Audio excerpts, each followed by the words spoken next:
agar memudahkan masyarakat dalam mendapatkan hidangan untuk berbuka puasa dan juga sahur. Pemerintah Kabupaten Oku Timur melalui Dinas Perindustrian dan Perdagangan menggelar Pasar Beduk.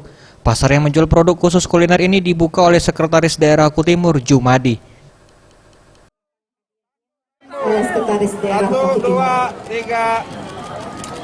Iya. Oke. Acara ini diselenggarakan di Tugu Tani Pasar Martapura. Selain memudahkan masyarakat mencari dan memilih menu berbuka dan sahur, melalui pasar ini juga diharapkan mampu menggerakkan roda ekonomi para pelaku usaha kecil dan menengah, khususnya di bidang kuliner.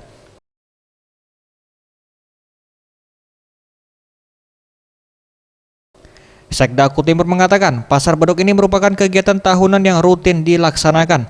Melalui pasar ini masyarakat memiliki kesempatan untuk menjual produknya di sini dan diharapkan kepada pelaku usaha agar memperhatikan kualitas produk makanan maupun minuman yang dijual.